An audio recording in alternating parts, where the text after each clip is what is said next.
السلام علیکم ورحمۃ اللہ وبرکاتہ۔ الحمدللہ رب العالمین والصلاة والسلام علی اشرف الانبیاء والمرسلین، اما بعد فاعوذ باللہ السمیع العلیم من الشیطان الرجیم، بسم اللہ الرحمن الرحیم۔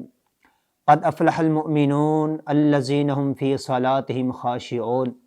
نماز میں خیالات اور وساوس کا آنا ایک عام بیماری ہے۔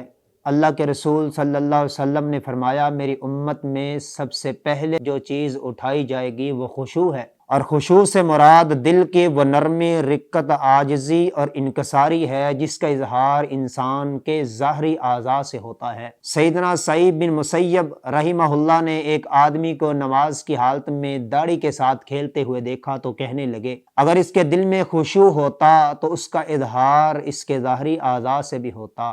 تو سامعین کرام، نماز میں خشوع و خضوع، انہماک، عاجزی، انکساری یہ نماز کا حصہ ہے، اور باقاعدہ طور پر خشوع و خضوع سے انسان کے ثواب میں اضافہ ہوتا ہے، اور خشوع و خضوع کی کمی سے انسان کے ثواب میں کمی بھی ہوتی ہے۔ جیسا کہ نبی معظم صلی اللہ علیہ وسلم کا فرمان گرامی ہے، فرمایا، ان الرجل لینصرف ما کتب له الا عشر صلاتہ تسعها سمنها سبعها سدسها خمسها ربعها ثلثها نصفها۔ فرمایا کہ لوگ جب نماز پڑھ کر واپس ہوتے ہیں تو ان میں سے بعض کے ثواب میں 10واں حصہ، بعض کے لیے 9واں حصہ، بعض کے لیے 8واں، بعض کے لیے 7واں، بعض کے لیے 6واں، بعض کے لیے 5واں، بعض کے لیے 4تھا، بعض کے لیے 3را، اور بعض کے لیے آدھا لکھا جاتا ہے۔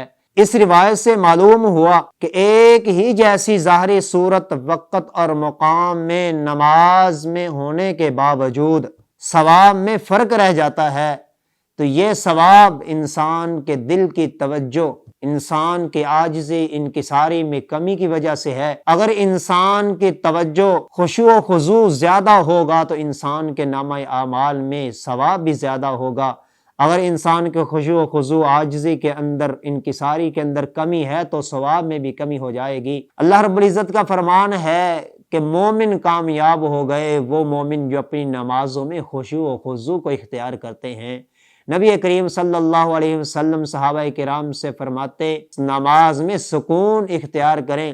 اسی طرح یحییٰ بن وثاب رحمہ اللہ بیان کرتے ہیں کہ جب عبداللہ بن زبیر رضی اللہ عنہما سجدے میں جاتے تو پرندے یہ سمجھ کر ان کی پیٹھ پر آ کر بیٹھ جاتے کہ جیسا کہ یہ کوئی دیوار کا ٹکڑا ہے۔ تو سامعین کرام، نماز میں خشوع و خضوع ہمارے ثواب میں اضافے کا سبب ہے۔ اس لیے اللہ رب العزت سے دعا ہے کہ اللہ رب العزت ہمیں خشوع و خضوع نماز میں اختیار کرنے کی توفیق عطا فرمائے۔ وما علی الا البلاغ المبین۔